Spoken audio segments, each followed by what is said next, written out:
Hello বন্ধুরা, welcome to my channel নমিতার রান্নাঘর। নমিতার রান্নাঘরের তরফ থেকে তোমাদের সবাইকে মকর সংক্রান্তির শুভেচ্ছা, বড়দের প্রণাম ও ছোটদের ভালোবাসা। আমি আজকে একটা ভাপা পুলি পিঠের রেসিপি শেয়ার করছি, মানে যেটা সেদ্ধ পুলি বলে, একটু অন্য প্রসেসে। এটা বানানোর জন্য আমি নিয়েছি দু বাটি চালের গুঁড়ো, 1 বাটি নারকোল, কোড়ানো নারকোল, 1 বাটি গুড়, মিল্ক পাউডার বা আমুল দুধ, নুন, আর নিয়েছি 1 প্যাকেট মানে হাফ লিটার দুধ। প্রথমে আমি দুধটা দিয়ে দিচ্ছি গরম হওয়ার জন্য। এর সঙ্গে আমি মিক্স করছি নারকোল কোড়াটা।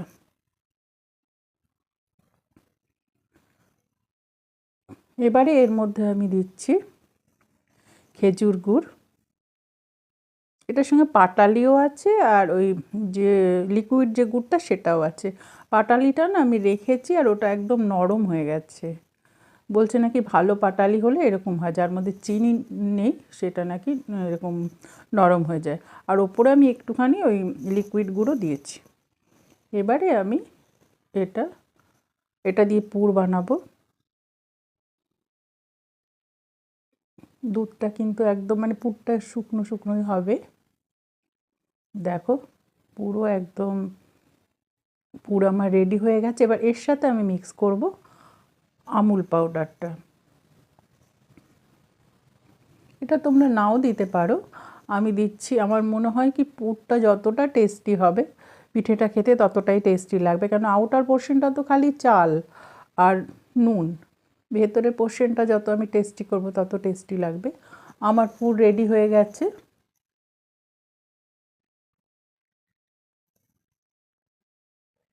পুরটা আমার পুরো রেডি হয়ে গেছে। এবারে আমি কড়াইয়ে 4 বাটি জল দিয়েছি। জলটা ফুটবে, ভালো মতো ফুটেছে দেখো। ভালো মতন ফোটানোর পর জলটা কিন্তু 3 কাপের মতন হয়ে গেছে ফুটে ফুটে। এবারে আমি এর মধ্যে দিচ্ছি একটু নুন, কেন কি আউটার পোর্শনটা একটু নোনতা টেস্ট হবে। এবার নুনটা ভালো করে মিশিয়ে নিচ্ছি।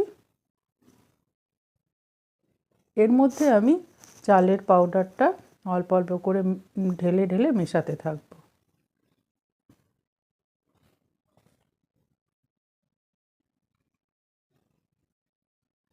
এইভাবে চালের পাউডারটা মেশাতে থাকবো। যদি জলের দরকার হয় তাহলে কিন্তু এর মধ্যে ফোটানো জলই ইউজ করতে হবে। যদি জল কম পড়ে যায়, কাজে একটু বেশি করে গরম জল করে রাখাই ভালো। আমার হয়ে গেছে মোটামুটি।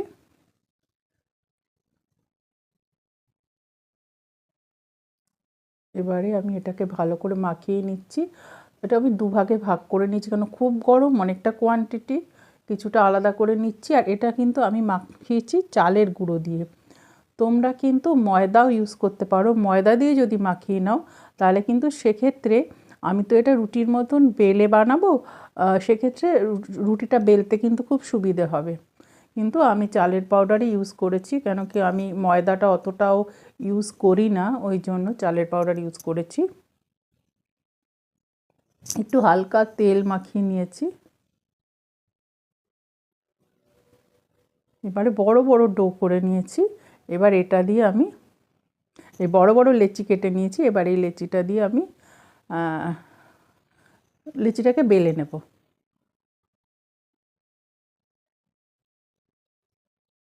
আমি চালের গুঁড়ো দিয়ে কিন্তু বেলছি, তোমরা না হলে ময়দার ইউজ করতে পারো। একটু ফেটে ফেটে গেছে আমার, যেহেতু পুরোটাই চালের পাউডার ইউজ করেছি। কিন্তু যেহেতু মাঝখানের পোর্শনটুকুই আমি নিয়েছি, সেই জন্য কোনো অসুবিধা হয়নি। আউটার পোর্শনটা কেটে বাদ দিয়ে দিয়েছি। এইভাবে রুটির মতন বেলে নিতে হবে। রুটিটা কিন্তু একটু মোটা হবে। দেখেই তো লেচিগুলো কীরকম বড় বড় নিয়েছি। সাইডটা যেরকমই হোক কোনো প্রবলেম নেই, কেন কি ওগুলো তো কেটে বাদই দিয়ে দেবো।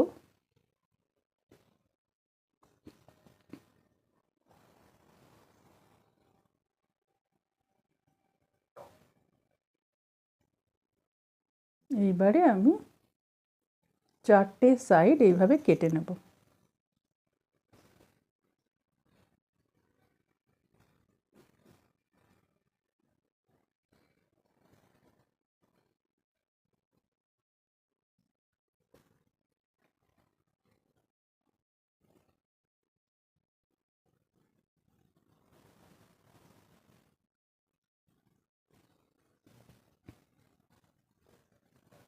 এইভাবে ছুরির সাহায্যে কেটে নিচ্ছি।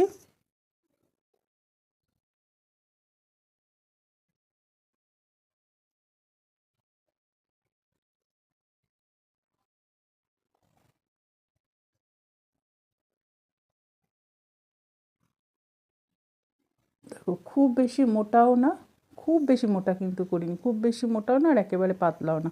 খুব বেশি মোটা করলে তোমার ওটা আবার ভালো করে সেদ্ধ নাও হতে পারে, আর একেবারে পাতলা করলে সেটা ফেটেও যেতে পারে। আমি এখানে কিন্তু পুরটা বেশি করে ইউজ করছি।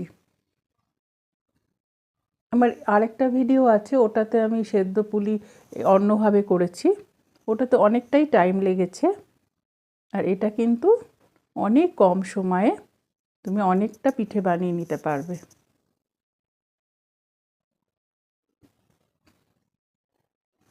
এইবারে পুরটা মাঝখানে দিয়ে এইবারে আমি রোল করে নেব। একটু চেপে চেপে রোল করে নিলাম, হালকা হাতে চাপতে হবে, বেশি চাপলে কিন্তু আবার ফেটে যাবে। তবে ময়দা দিয়ে মাখলে অতটাও ফাটার চান্স নেই, কিন্তু আমি তো ময়দা ইউজ করিনি। এইভাবে চেপে চেপে আমি রোলের মতন দুটো করে নিয়েছি।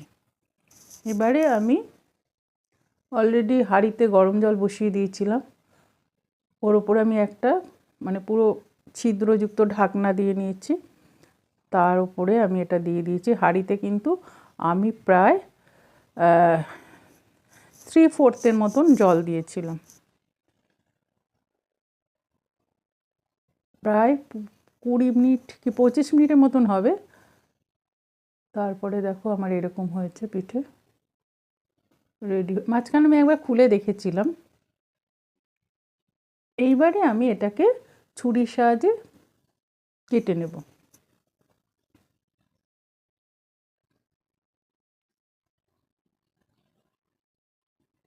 ছুরির সাহায্যে আমি কেটে নিচ্ছি।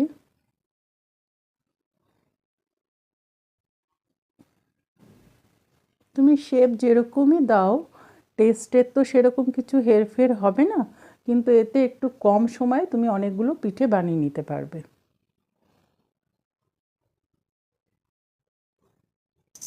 দেখো ভেতরে পুর রয়েছে, পুর কিন্তু বেশি করে দিলেই টেস্টটা ভালো আসবে।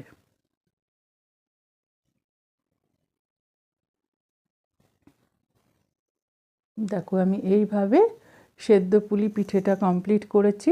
তোমাদের যদি আমার ভিডিওটা ভালো লেগে থাকে, বন্ধুরা লাইক করো, শেয়ার করো, আর আমার চ্যানেলটা সাবস্ক্রাইব করে আমার পাশে থেকো। তোমরা সবাই খুব ভালো থেকো।